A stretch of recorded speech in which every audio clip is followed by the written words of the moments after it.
আমার আরেকটা প্রশ্ন জানা আছে যে আমরা জানি যে সাবেক প্রধানমন্ত্রী শেখ হাসিনা উনি ইন্ডিয়াতে আছেন, কিন্তু কেউ কেউ বলছে যে উনি ইন্ডিয়াতে হাউস অ্যারেস্ট আছেন কিংবা এরকম ভাবে আছেন যে লোকজনের সাথে দেখা করতে দিচ্ছে না, যেটা আমরা হাউস অ্যারেস্টই বলি। এই ব্যাপারে আপনার মন্তব্য জানতে চাচ্ছি। আচ্ছা, প্রথম আমার কাছে যে তথ্য আছে, হয়তো বা এটা ভুল হতে পারে, না হতে পারে, আমি মোটামুটি তাদের কাছে তথ্যগুলো পাই, মোটামুটি সঠিক। আমার কাছে তথ্য তিনি সামরিক ঘাঁটিতে আছে, সামরিক ঘাঁটিতে ঘাঁটিতে আছে, এবং তিনি কার্যত মানে কোনো আইন করে লিখিত হবে না, কার্যত তিনি বন্দী। তারপরে কেন বন্দী?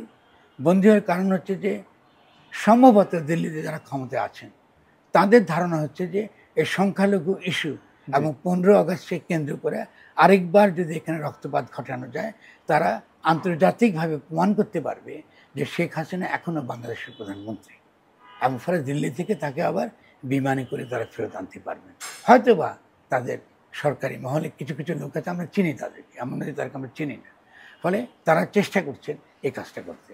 ফলে আমাদের প্রথম কাজ হচ্ছে প্রতি বিপ্লবটা ঠেকানো। এই 15 থেকে 21 তারিখটা খুব গুরুত্বপূর্ণ সময়, এবং আমাদের ছাত্ররা, তরুণরা খুব সতর্ক, হুঁশিয়ার। তারা তো দেখেছেন তারা কী করে অন্তত কাটিয়ে দিচ্ছে এই সময়টা, এটাকে তারা দিনের পর দিন তারা রক্ষা করার চেষ্টা করে। ফলে আমরা হুঁশিয়ার আছি।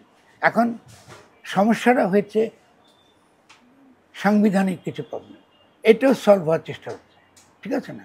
তো ফলে হাসিনা যতদিন পর্যন্ত ভারতে থাকে ততদিন পর্যন্ত প্রতি বিপ্লবের সম্ভাবনা প্রত্যেকটা মুহূর্তে আছে, প্রত্যেকটা মুহূর্তে আছে। এটা হাসিনার জন্য নয়, ভারতের জন্য। ভারতেও দ্বন্দ্ব চলছে, ভারতেও কিছু কিছু তাদের পলিসি মেকার, যারা নীতি নির্ধারক, যারা তারা বলছে বাংলাদেশের জনগণের সঙ্গে মৈত্রী তৈরি করা এখন খুব গুরুত্বপূর্ণ কাজ, এবং এই মৈত্রী তৈরি করার ক্ষেত্রে সবচেয়ে গুরুত্বপূর্ণ যিনি ছিলেন তিনি ছিলেন মমতা ব্যানার্জি। এখন মমতা ব্যানার্জির বিরুদ্ধেও কিন্তু পশ্চিমবাংলাতে তারা গণ্ডগোল শুরু করেছে। জি, ফলে এই যে আপনাকে পুরো প্রেক্ষাপট বললাম, আমি আপনাদেরকে নিশ্চিত করতে পারি আমাদের তরুণরা এ সম্পর্কে যথেষ্ট অ্যাওয়ার।